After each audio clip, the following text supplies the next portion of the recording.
Mari Bapak Ibu kita mau bersama-sama belajar lagi kebenaran firman Tuhan. Dan saya mengajak saudara untuk kita bangkit berdiri bersama-sama, kita menyatakan lagi pernyataan iman kita, ya. Dan baik yang di rumah maupun di gereja, bersama-sama kita mengangkat kitab suci kita. Kita ucapkan bersama-sama 2, 3. Saya dapat menjadi apa yang firman Tuhan katakan saya dapat jadi. Saya dapat lakukan apa yang firman Tuhan katakan saya dapat lakukan. Saya dapat memiliki apa yang firman Tuhan katakan saya dapat memiliki. Saya menyatakan, saya mempercayai dan saya menerimanya dalam nama Yesus. Aku percayakan firman-Mu, firman-Mu adalah kebenaran. Aku percayakan janji-janji firman-Mu, janji-janji firman-Mu akan digenapi dalam hidupku. Firman-Mu mengajarku hari ini dan aku akan melakukannya. Amin. Mau diajar oleh firman Tuhan? Saudara mau melakukan firman Tuhan? Saudara percaya firman Tuhan adalah kebenaran? Maka janji-janji akan digenapi dalam hidup saudara. Katakan amin. Kita tetap berdiri. Haleluya. Ini bagian keempat dari khotbah Christian Life, ya. Mari kita buka kitab kita baca dalam 1 Petrus pasal yang keempat, ayat yang ke-10 sekarang. 1 Petrus pasal yang keempat, ayat yang ke-10. Kalau sudah menemukan, mari kita ucapkan bersama-sama 1 Petrus pasal yang keempat, ayat yang ke-10. Sudah menemukan Bapak Ibu? Ya. Mari kita ucapkan bersama-sama 1 Petrus 4 ayat yang ke-10, mulai. Layanilah seorang akan yang lain sesuai dengan karunia yang telah diperoleh tiap-tiap orang sebagai pengurus yang baik dari kasih karunia Allah. Amin. Ya, saudara. Layanilah seorang akan yang lain. Sebagai apa katanya? Sesuai dengan karunia yang diperoleh tiap-tiap orang. Haleluya. Jadi saudara, kalau kita mendapatkan karunia itu, maka kita melayani Tuhan. Amin. Amin. Sesuai, kata firman Tuhan, sesuai dengan karunia yang diperoleh tiap-tiap orang sebagai apa? Pengurus yang baik. Nah, jadilah pengurus yang baik dalam rumah Tuhan. Amin. Pengurus yang baik dari kasih karunia Allah. Haleluya. Ya, kita sudah belajar beberapa minggu yang lalu tentang mengasihi Tuhan dengan apa? Sungguh-sungguh. Dan implementasi dari kasih yang sungguh-sungguh. Minggu kemarin kita sudah membahas juga tentang memberi apa? Tumpangan. Tuhan berkata begini, kalau kau memberi tumpangan, salah satunya nih, kepada orang yang paling hina katanya, kamu melakukannya kepadaku. Amin. Ini yang pertama, yang kasih yang sungguh-sungguh kita tunjukkan dengan memberi apa? Tumpangan. Nah, pagi ini kita belajar bagaimana implementasi kasih yang sungguh-sungguh itu. Selain kita memberikan tumpangan, berikutnya dalam ayat 10 dikatakan, melayani seorang akan yang lain. Amin. Jadi kasih yang sungguh-sungguh itu adalah melayani. Bilang orang di sebelah, melayani. Itu. Jadi melayani seorang akan yang lain dengan sesuai dengan karunia yang diberikan oleh tiap-tiap orang sebagai pengurus yang baik. Saudara, banyak bentuk pelayanan yang bisa kita lakukan. Haleluya. Jadi setiap orang bisa melakukan pelayanan. Dan pelayanan, jangan berpikir kalau kita berdiri di atas mimbar ini baru pelayanan. Tidak, ini sebagian dari pelayanan. Bermainkan musik, jadi WL, singer, tamborin, LCD, penerima tamu, kolektan. Masih banyak bentuk pelayanan-pelayanan yang mungkin tidak terlihat, tapi itu juga adalah pelayanan. Ketika saudara punya doa pribadi, doa syafaat, mendoakan banyak hal, mendoakan hamba Tuhan, mendoakan gereja Tuhan, mendoakan orang percaya, mendoakan bangsa negara kita, mendoakan pemimpin-pemimpin kita, itu pelayanan juga yang saudara lakukan yang tidak terlihat. Amin. Tetapi Tuhan melihat pelayanan-pelayanan ini juga. Di tempat yang tersembunyi katanya Tuhan melihat itu. Apa yang kita perbuat. Haleluya. Saudara dikasih dalam Tuhan, ada seorang ibu kaya. Orang kaya, kaya benar. Dia datang kepada pendeta. Dia berkata, Pak Pendeta, saya ingin melayani Tuhan. Apa yang saya bisa lakukan untuk melayani Tuhan? Kalau masalah hartanya tidak diragukan, dia suka nyumbang. Saudara, kita dikejutkannya seorang bapak, dari muda dia sudah nyeleni duitnya. Dia tabung duitnya dengan satu tujuan. Satu kali uang ini berguna. Dan ternyata benar. Setelah dia meninggal, saudara, wasiatnya ini dibuka, celengannya dibuka, dilihat tabungannya berapa? 2 triliun. Dia bilang uang ini dipersembahkan untuk bangsa negara kalau lagi mengalami kesulitan. 2 T. Bukan lagi 2 N, tapi 2 apa? Triliun. Ini uangnya sangat besar jumlahnya, sangat mulia. Bapak ini, saudara, dia berikan itu. Luar biasa. Nah, tadi wanita kaya ini datang kepada pendeta. Dia bilang, saya ini melayani Tuhan. Apa yang saya bisa lakukan? Pendetanya bilang ini, ibu mau melayani Tuhan. Dia tahu ini orang kaya. Betul ibu mau melayani Tuhan? Iya. Berikan saya pelayanan. Dia bilang, boleh ibu datang lebih awal, sebelum orang datang semua. Boleh Pak, siap. Apa yang saya harus lakukan? Bangku-bangku dilap. Ini orang kaya disuruh apa? Bangku-bangku dilap. Dilap ibu. Orang kaya bilang, baik, saya akan datang lebih awal, saya akan lap itu bangku-bangku. Dan betul dia lakukan. Dan melayani dengan apa? Sungguh-sungguh, kasihan sungguh, dia lakukan, dia lap. Sehingga jemaat datang, bangku-bangku sudah bersih. Saya pernah datang ke gereja orang nih, bangkunya kotor kabeh. Waduh, di mimbar kotor, banyak debu. Mimbarnya banyak debu, alat musik banyak debu. Wah, saya mau duduk, saya ginikan dulu. Wih, berdebu. Ini pelayanan juga Bapak Ibu. Amin. Berdebu. Dan kalau Bapak Ibu pakai baju putih, celana putih, udah bablas itu bacanya, Iran KB nanti. Ada gereja kayak gini, tidak peduli, tidak perhatikan. Ini juga bentuk apa? Pelayanan Bapak Ibu. Dan wanita kaya ini dia lakukan dengan segenap hati. Malah dia bilang, terima kasih Tuhan, Engkau mempercayakan sebuah pelayanan. Sekalipun itu hanya melap apa? Dan orang yang datang tidak tahu siapa yang bersihkan kursi itu. Dia datang dengan nyaman duduk, bukan seperti waktu saya datang di gereja orang itu. Saya mau duduk, waduh, itu kelihatan banget debunya. Memandang ke depan di atas mimbar juga banyak debu. Gimana ini? Di mana pelayannya ini? Di mana orang-orang yang punya hati katanya mau melayani Tuhan? Haleluya. Jadi saudara, pelayanan itu banyak bentuk yang bisa kita lakukan. Amin. Ya, banyak saudara. Tidak harus berdiri di mimbar. Tidak, banyak yang bisa kita lakukan. Ya, dalam ini bagaimana seharusnya kehidupan kekristenan dari zaman ini. Petrus masih mengingatkan kita. Hari yang sudah dekat itu kita harus ngapain katanya. Karena Tuhan pasti datang. Amin. Tuhan pasti datang. Tidak mungkin dia tidak datang.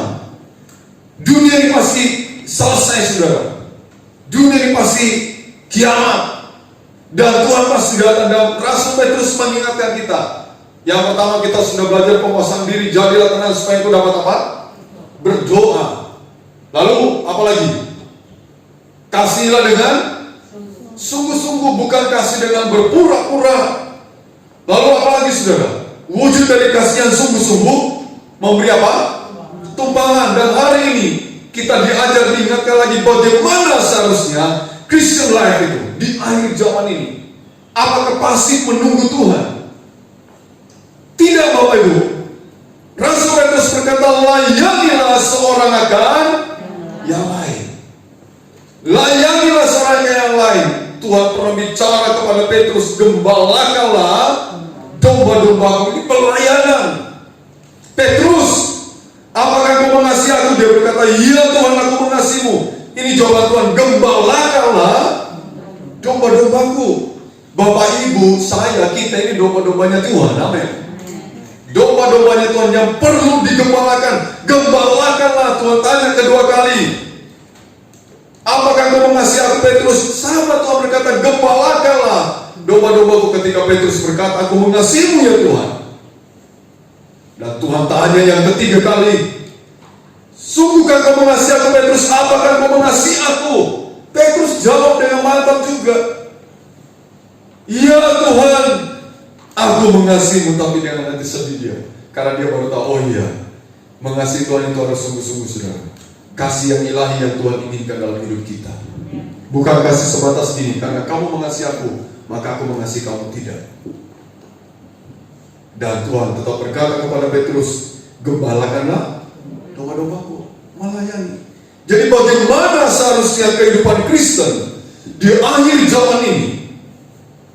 Rasul Petrus berkata, layanilah seorang akan yang lain sesuai dengan karunia yang diperoleh tiap-tiap orang sebagai pengurus rumah Allah yang baik, sebagai pengurus yang baik dari kasih karunia Allah. Haleluya. Yang mau melayani Tuhan, coba sampaikan tanganmu saudara. Bisa banyak hal yang bisa kita lakukan dalam pelayanan. Ini contohnya pada ayat 11. Ayat 11 sebagai contoh pelayanan itu, ya, dan karunia ini. 1 Petrus 4 ayat 11, jika ada orang yang berbicara, baiklah yang berbicara sebagai orang yang apa? Menyampaikan firman Allah. Ya, saya senang dengan Pak Pus ya, kalau bicara dia suka sisipkan kebenaran di dalamnya. Jika ada orang yang melayani, nah ini saudara, jika ada orang yang melayani, apa katanya? Baiklah ia melakukannya dengan kekuatan yang dianugerahkan Allah, supaya Allah dimuliakan dalam segala sesuatu karena Yesus Kristus. Ialah yang mempunyai apa Bapak Ibu? Kemuliaan dan kuasa sampai selama-lamanya. Ini contoh karunia yang Tuhan berikan dalam pelayanan-pelayanan. Jadi bagaimana seharusnya kehidupan orang Kristen itu melayani Bapak Ibu? Amin. Loh, amin. Melayani. Melayani. Nah, contohnya itu tadi ya. Kalau ada orang yang berbicara, baiklah yang berbicara. Ini karunia. Ya, karena tiap orang itu diberikan apa? Karunia. Ada orang berbicara, baiklah dia berbicara seperti orang menyampaikan firman Tuhan. Ada orang yang melayani, baiklah dia melayani. Dia lakukan sekuat tenaga mereka. Amin. Semampu mereka. Dan kalau kita baca juga contoh yang lain lagi dalam Roma 12, ada banyak karunia Bapak Ibu. Dalam Roma 12 misalnya ayat 6 ini, demikianlah kita mempunyai karunia yang apa? Berlain-lainan menurut kasih karunia yang dianugerahkan pada kita. Jika karunia itu untuk bernubuat, nah, baiklah apa? Kita melakukannya sesuai dengan iman kita. Ada orang punya karunia bernubuat, dia mengucapkan sesuatu hal yang belum terjadi dan akan terjadi. Misalnya nubuat tentang Yesus Kristus akan lahir di mana, di kandang domba. Semua itu akan terjadi, namanya nubuat. Dan orang yang bernubuat itu bukan atas kemauannya sendiri, tapi oleh dorongan Roh Kudus, maka orang itu bernubuat. Dan masih banyak lagi karunia-karunia yang lain. Ada orang yang punya karunia mengusir setan. Ada orang punya karunia mengadakan mujizat. Ini karunia-karunia yang spektakuler Bapak Ibu. Ada orang yang punya karunia kesembuhan, karunia berbahasa roh, karunia menafsirkan bahasa roh. Ini karunia-karunia yang spektakuler. Tapi ada karunia-karunia yang kelihatannya sepele kecil, tapi itu juga berguna bagi Tuhan. Amin. Misalnya di pelayanan ini, melayani. melayani dengan kesungguhan. Haleluya.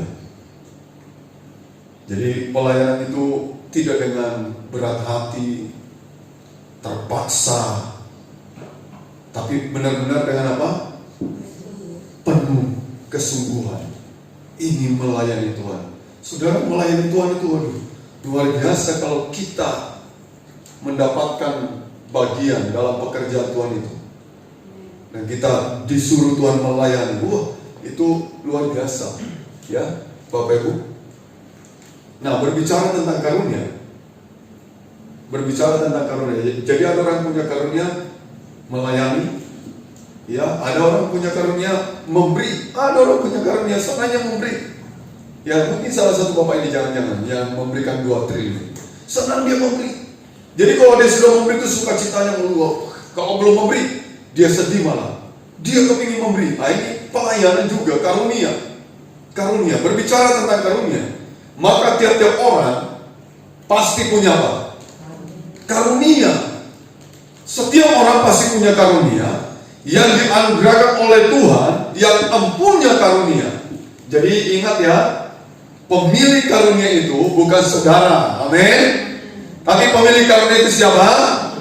Maka karunia itu bisa sewaktu-waktu diambil oleh pemiliknya. Kalau orang yang diberi karunia itu tidak dipergunakan dengan tepat, dengan baik, dengan berguna untuk pekerjaan Tuhan, untuk membangun jemaat, Tuhan bisa ambil karunia itu. Karena dia yang punya apa? Karunia. Contoh misalnya tuh memberi talenta, kemampuan. Karunia itu kemampuan yang melampaui dari hal-hal yang biasa, di atas standar. Karunia itu kesanggupan yang Tuhan berikan, kemampuan yang Tuhan berikan kepada seseorang melebihi di atas standar itu karunia. Ya, saudara, jadi satu kali Tuhan percayakan ini talentanya ini, kemampuan. Ada yang 5, ada yang berapa?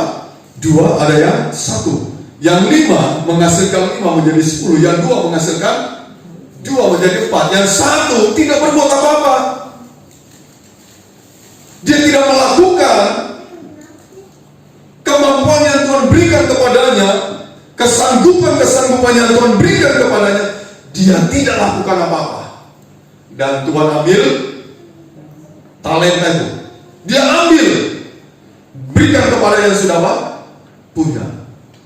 Dia ambil Bapak Ibu, dan diberikan kepada orang yang sudah punya. Nah, jadi kalau saudara sudah punya karunia, saudara makin sungguh-sungguh melayani Tuhan, menggunakan karunia itu untuk melayani Tuhan, maka bisa jadi Tuhan tambahkan lagi karunia. Amin. Amin. Kalau tidak, diambil itu karunianya. Sebab Tuhan tidak mau karunia itu tidak berguna. Tuhan mau karunia yang dia berikan itu berguna, termasuk di pelayanan. Ini karunia yang Tuhan berikan, karunia melayani. Amin. Amin. Jadi sukacita ketika melayani. Kalau kami pergi pelayanannya di tempat yang sulit, waduh, perjalanan, menempuh perjalanan yang benar-benar sulit, medannya sulit. Tapi saudara terobati ketika kami sampai di tempat pelayanan itu, dan kami melayani, kami melihat jemaat dengan sukacita, memuji Tuhan bersorak-sorai, rasanya terobati sudah. Amin. Tidak mikir lagi perjalanan yang sulit, perjalanan yang banyak tantangan, lika-liku yang harus kami lewati. Tidak mikir lagi. Sukacita itu meluap ketika melihat jemaat yang begitu haus akan Tuhan, memuji Tuhan. Haleluya. Jadi saudara ingat ya, karunia itu bukan punya saudara. Saudara tidak bisa pertahankan kalau saudara tidak pergunakan dengan sebaik mungkin, sebagai pengurus yang baik. Diambil oleh Tuhan. Amin. Kalau punya karunia kesembuhan, lalu dia mulai sombong, karunia itu saya yakin diambil oleh Tuhan. Karena dia merasa karena dialah, padahal dia dapat karunia kesembuhan karena siapa? Ya Tuhan berikan. Kalau tidak diambil itu, ya pernah saya cerita ya, seorang hamba Tuhan diberi karunia kesembuhan. Kalau ada KKR, atau jemaat sendiri yang dalam pergumulan sakit didoakan sembuh. Sembuh. Ya banyak yang sembuh, ditumpangkan tangan, sembuh. Tapi satu kali saudara, ada seorang datang, ibu meminta kepadanya, Pak, anak saya di rumah sakit, tolong Pak, doakan anak saya, tolong Bapak ke rumah menumpangkan tangan buat anak saya yang sakit. Nah, pendetanya bilang gini, bawa anakmu ke sini, anakmu pasti sembuh. Hai, sudah merasa apa? Suruh anaknya bawa ke situ. Kalau Yesus mungkin digituin, ayo kita ke sana. Iya enggak? Dia dengan bawa itu ke sini, ayo kita ke sana. Kalau perwira itu bilang, tidak usah Tuhan ke rumah saya, katakan saja sepatah kata, maka hambaku di rumah akan apa? Sembuh. Akhirnya orang tua ini dengan susah payah membawa anaknya yang sakit ke rumah pendeta ini. Didoain, tidak sembuh. Didoakan lagi, tidak sembuh. Didoakan lagi, tidak sembuh. Frustasi dia. Nah, baru dia introspeksi diri.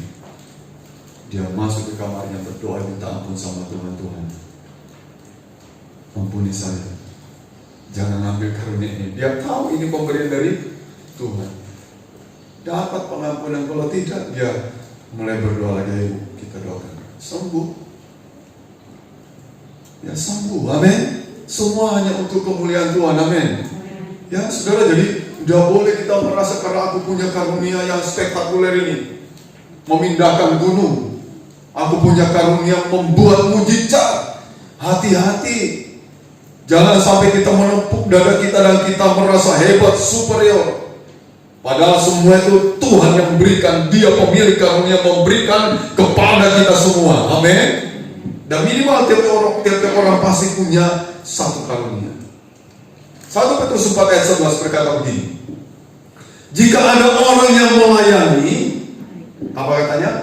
Baiklah ia melakukannya dengan apa? Kekuatan. Jadi saudara dengar ya, pelayanan itu membutuhkan apa? Jadi perlu apa? Kekuatan. Baiklah yang melakukannya dengan kekuatan yang dianugerahkan Allah, supaya Allah dimuliakan ya, di dalam segala sesuatu. Supaya Allah dimuliakan di dalam segala sesuatu. Haleluya. Jadi saudara tahu, karunia yang Tuhan berikan itu, perhatikan, karunia yang Tuhan berikan. Kalau saudara punya karunia apalagi karunia yang spektakuler, dengar baik-baik. Karunia yang Tuhan berikan itu untuk apa? Untuk kemuliaannya siapa? Tuhan. Untuk kemuliaan Tuhan. Supaya 1 Petrus 4 ayat 11 berkata, supaya Allah dimuliakan dalam segala sesuatu, termasuk ini karunia tadi yang Tuhan berikan kepada kita, dan kita lakukan itu untuk kemuliaan Tuhan. Karena itu jangan mencuri, mengambil kemuliaannya Tuhan. Jangan. Kemuliaan Tuhan itu milik Dia. Katakan amin.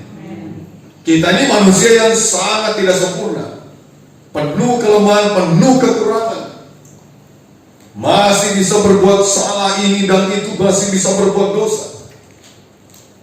Tapi Tuhan itu adalah Allah yang sempurna. Hendaklah kamu sempurna, karena Bapamu di surga adalah apa? Kuduslah kamu, karena Bapamu yang memanggil kamu adalah kudus. Jadi kemuliaan itu hanya untuk Tuhan, bukan untuk saudara. Katakan amin. Dan biarlah Tuhan dipermuliakan lewat hidup kita. Kita menjadi sarananya Tuhan saja. Jadi alatnya Tuhan, supaya lewat hidup kita Tuhan dipermuliakan. Amin.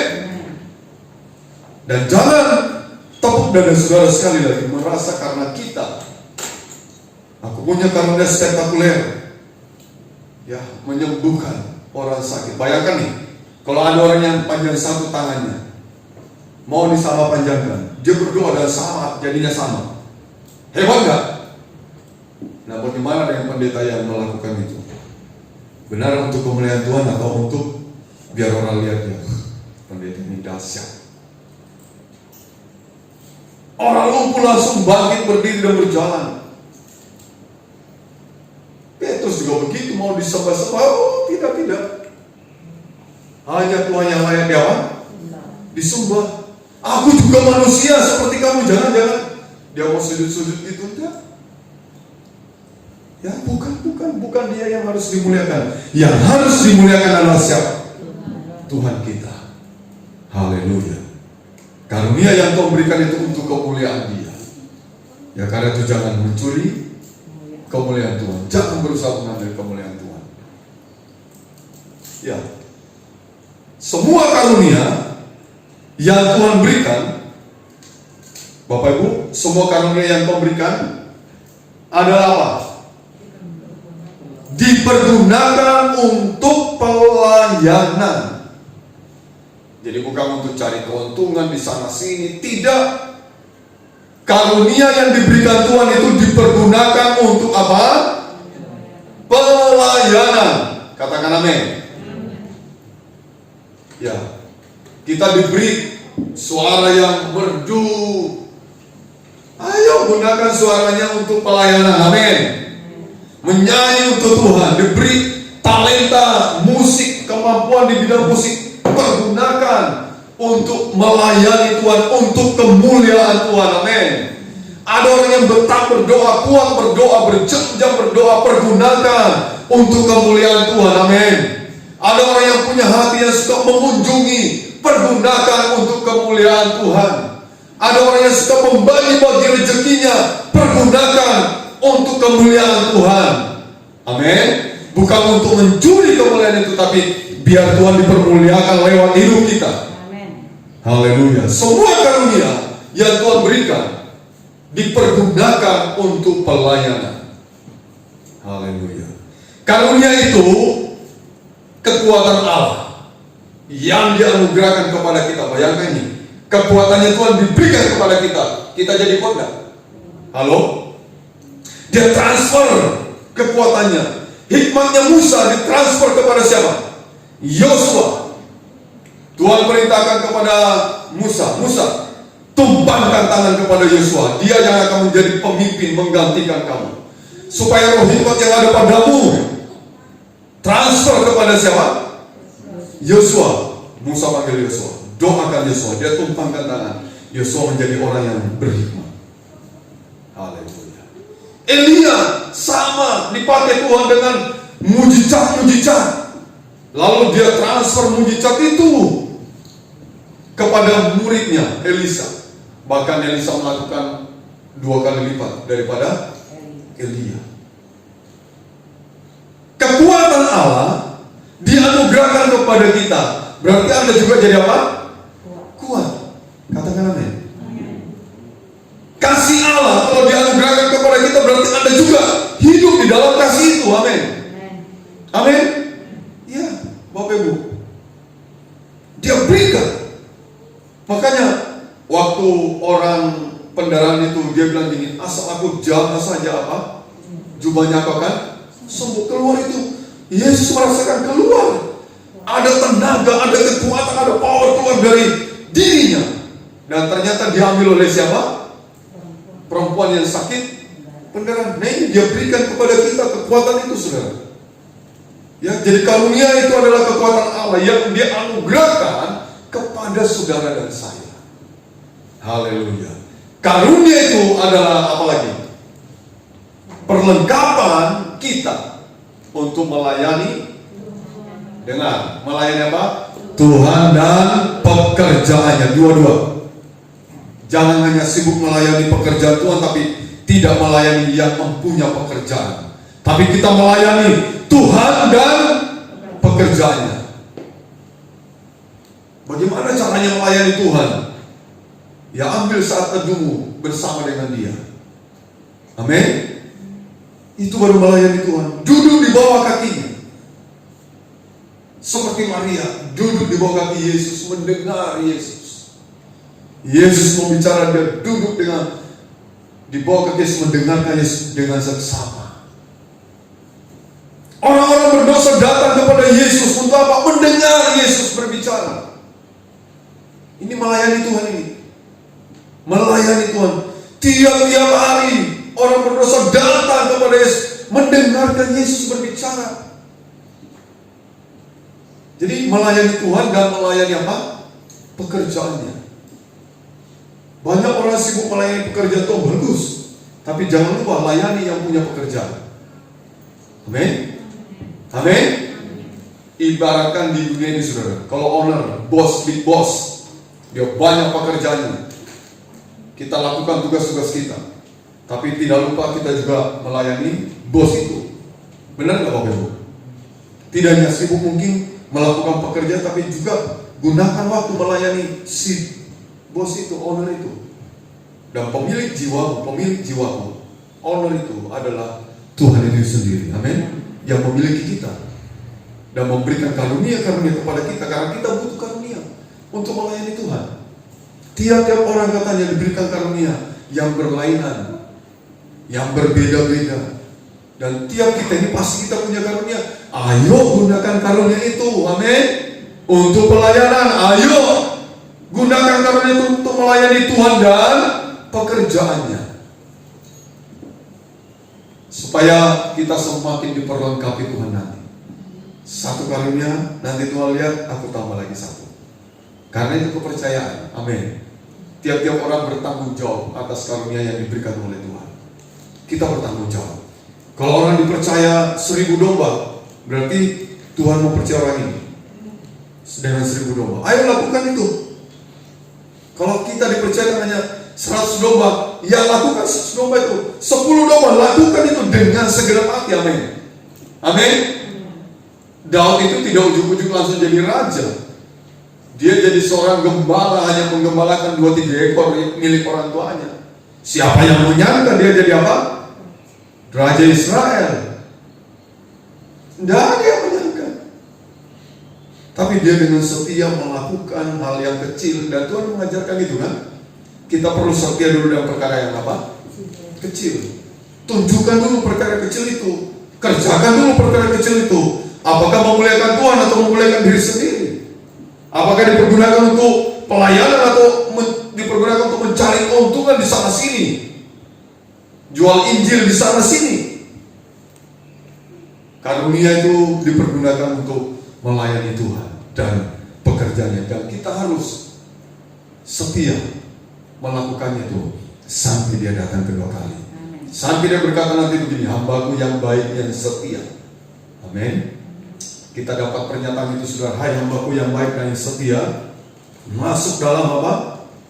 Kebahagiaan Tuhan.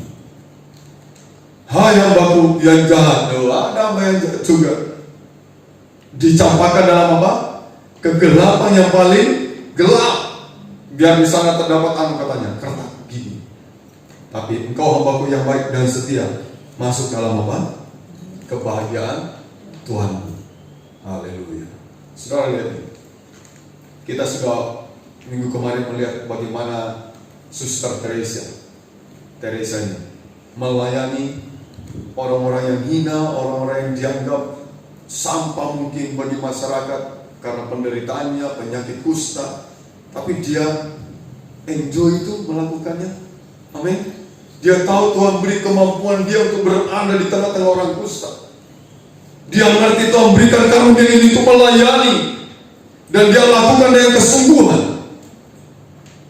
Dia lakukan itu, Bapak Ibu. Dia tidak peduli lagi apakah penyakit ini tertular pada tubuhnya, tidak mikir lagi dia. Dia tahu kalau dia ada di tengah-tengah orang kusta itu, dia percaya Tuhan yang membuat dia mampu ada di sana. Tuhan yang memberi kekuatan, dan saya juga yakin Tuhan memberi proteksi kepada Ibu Teresa. Ternyata dia sampai meninggal tidak kusta. Bukan karena kusta dia meninggal. Melayani bukan pekerjaan yang hina. Ucapkan bersama 2, 3. Lebih keras. Melayani bukan pekerjaan yang hina. 2, 3. Iya. Melayani bukan pekerjaan yang hina, tetapi pekerjaan yang mulia. Amin. Jadi melayani orang yang seperti ini, Bapak Ibu. tidak bisa berbuat apa-apa, kita layani. Ini bukan pekerjaan yang apa? Hina. Ini pekerjaan yang mulia. Saya suka nonton ini di YouTube, polisi Bapak Ibu. Tulisannya di mana salah, belajar melakukan yang baik. Dan dia datang melihat orang-orang yang stres di jalan, rambutnya gondrong udah dan kaku, dilayani dengan baik, mau dipotong rambutnya. Orang sinting udah, orang sakit jiwa, dia layani pasti dia penuh kasih. Dan itu bukan orang Kristen polisi, dia layani dengan penuh kasih. Orang gilanya mau ganti baju yang mampunya, dia tidak peduli baunya. Orang ini polisi ini tidak peduli, dia sudah bawa alat cukur, baju untuk gantikan dia. Dia bilang gini, kalau ada orang gila di jalan mondar-mandir masih pakai sandal, itu masih gampang diwaraskan katanya, masih bisa. Masih ngerti pakai apa? Sandal. Nah kalau sudah orang pakai sandal, orang bajuan, orang katuan, ya itu aneh. Kalau ada orang gila di jalan masih pakai baju, masih pakai celana, hanya mondar-mandir jalan-jalan kemari pakai sandal, itu bisa disentuh dengan kasih. Dia bilang dilayani, diperlakukan dengan baik. Saya lihat videonya, ini polisi kerjanya gini Bapak Ibu. Nanti dia dengar kabar lagi di daerah sana, dia datang dengan timnya, dia datang, dia layani. Wah, walaupun tadinya orang bilangnya ngeyel sama polisi kan, tapi akhirnya bisa diajak ngobrol. Ya bisa diajak ngobrol, diajak ngobrol. Pakai baju dimandiin. Itu orang gila berbulan-bulan, bertahun-tahun tidak mandi, dia tidak jijik sama sekali. Dia gunting kukunya, digunting, kaki jongkok kuku lo. Wah, rambutnya tuh lebih gila dari gimbal udah. Bisa buat bantal katanya. Wah, itu berarti kalau dia jalan gini-gini tuh orang ini bisa digundul, dibotak sama dia mau. Ayo Bapak Ibu, jangan kalah sebagai para pengikut Yesus yang melayani Tuhan. Amin. Amin. Seperti dilakukan Suster Teresa ini. Dia tidak jijik pelayanan. Lakukan pelayanan. Ya, melayani. Karena melayani itu bukan pekerjaan yang hina. Amin. Melayani itu pekerjaan yang mulia. Jadi saudara, kita ucapkan, jadi jangan merasa terhina jika kita melayani. Jangan merasa terhina kalau kita melayani. Pendeta, saya kenal seorang pendeta, sekarang menjadi pendeta yang luar biasa diberkati Tuhan. Punya sekolah teologi, sekolah sekuler, dari PAUD, TK, sampai SMP, dan sekarang SMA. Kemungkinan akan bikin universitas lagi yang sekuler di Semarang. Bapak Ibu ya, pendeta ini dipakai Tuhan luar biasa dan tetap dalam kerendahan hati melayani Tuhan. Jemaat banyak, gereja besar, 6 lantai atau 7 lantai.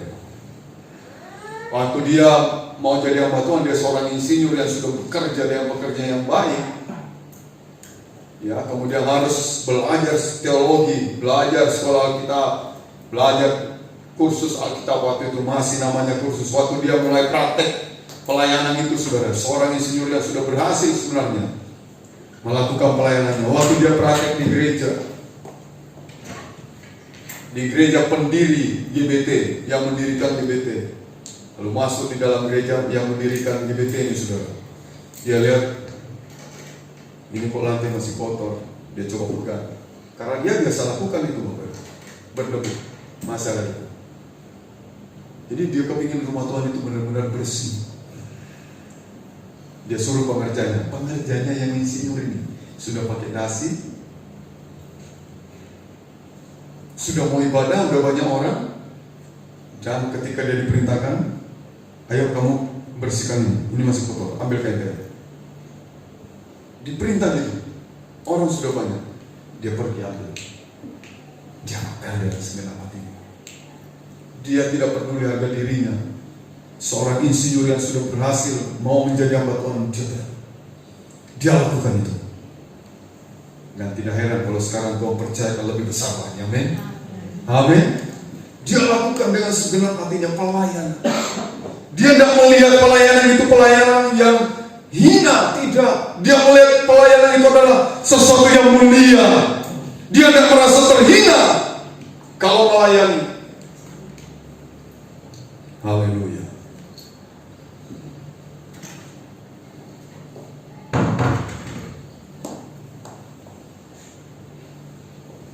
Dan ada contoh yang menarik. Mari kita berdiri bersama. Kita melihat bagaimana Yesus membasuh kaki murid-muridnya. Dia basuh kaki murid-muridnya. Dalam Injil Yohanes itu ya. Murid-murid bilang gini, jangan guru, jangan. Kamilah yang harus membasuh. Tapi Yesus memberi contoh teladan. Dia cuci kaki murid-muridnya. Dan saudara tahu ini pelayanan. Yesus membasuh kaki murid-muridnya. Ini bukan pekerjaan yang hina. Dia lakukan sedalam hati. Dan dia tidak merasa terhina.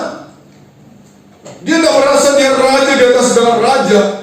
Dia membuat mujizat yang hebat, membangkitkan orang mati, menyembuhkan berbagai penyakit. Dia lakukan pelayanan yang orang lihat mungkin hina, tapi dia lakukan. Dan Yesus sudah merasa terhina ketika dia melayani, membasuh kaki murid-muridnya.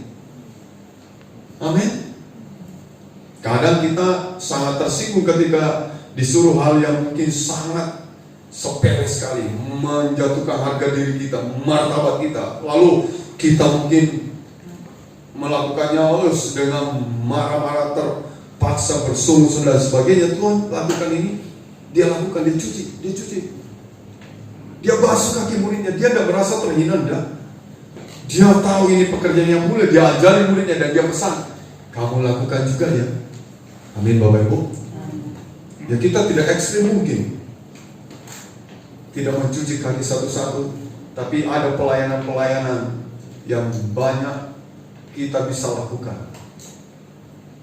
Ya, melayani orang yang paling hina kata Yesus, kamu melakukannya kepadaku. Jadi saudara jangan merasa terhina jika kita melayani Tuhan dan sesama. Katakan amin. Amin. Amin. Jangan merasa terhina. Bapak Ibu nanti kalau ditunjuk, disuruh apa, disuruh perintah ke sana sini ke sana, jangan merasa terhina. Lakukan dengan segenap hati. Karena Yesus sudah lakukan lebih dulu buat kita. Dan Tuhan bilang, kalau kamu melakukan paling kepada orang yang paling hina itu, kamu lakukan kepadaku. Amin. Amin. Ayo kita melakukan pelayanan ini dengan karunia yang Tuhan berikan kepada kita, memperlengkapi kita, memberi kepada kita kekuatan untuk melakukan pelayanannya. Dan jangan merasa terhina jika kita melakukan pelayanan, apalagi seperti tadi ini, mencuci kakinya murid-murid. Ya, mencuci kakinya murid-murid. Tuhan Yesus memberkati kita semua.